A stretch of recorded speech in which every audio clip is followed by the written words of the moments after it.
So, good morning mga kahandi. Bale, nung nag-change oil po tayo kasi last week, hindi na natin pinalitan yung kanyang o-ring. Yung o-ring ng yan, oil filter. Ito. Kaya may leak. Nagkaroon siya ng leak. Oil leak dito. Ayun, sa buto. Kita yan. Pag pinaandar po kasi itong makina, may lumalabas na langis dito, kaya papalitan po natin yung kanyang o-ring. Yan mga kahandi. So bale nga po pala, dapat siguraduhin po nating malamig itong makina kasi lalo na pag ilalagay na yung kanyang o-ring, kasi pag binalik mo yan na mainit, may possibility po na ma-deform yung kanyang o-ring kasi lalambot yun pag nainitan. Kaya kung minsan dun din ang cause ng oil leak. So yan mga kahandi, tanggalin na po natin.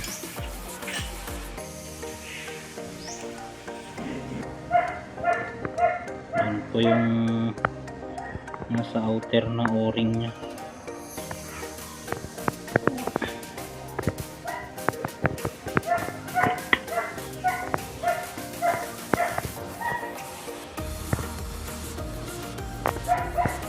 Yan.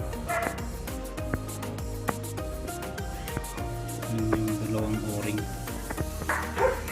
So talagang kung titignan natin, flat na yung o-ring nya.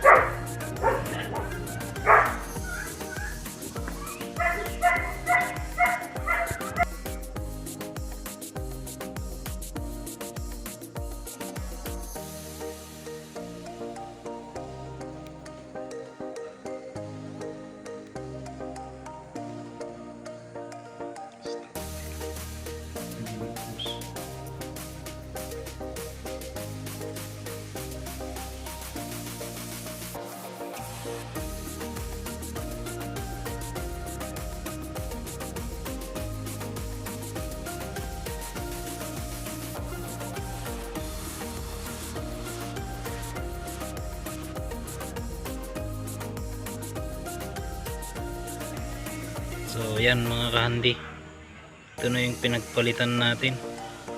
Talagang kung makikita mo, flat na talaga yung outer portion nya.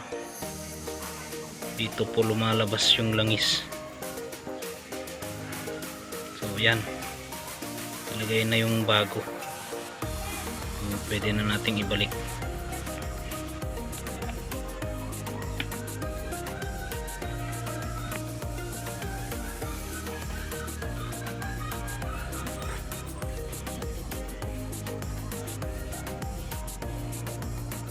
So since malamig naman yung ating makina, pwede na nating ibalik agad. Yan yung dalawang butas mga kahandi, dapat magkatapat pa rin dun sa butas nya dito sa loob.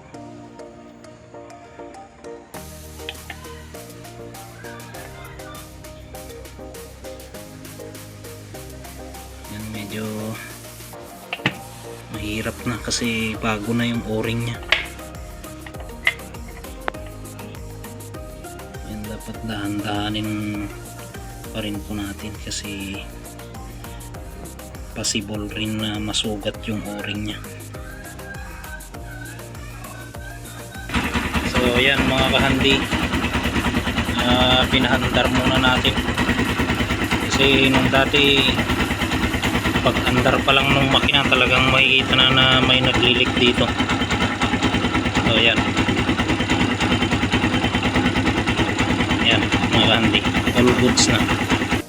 So ayan, bali tinis drive na po natin at kung makikita po natin talagang tuyo na po yung gilid-gilid nitong takip ng oil filter. So yan, maraming salamat po ulit sa panonood.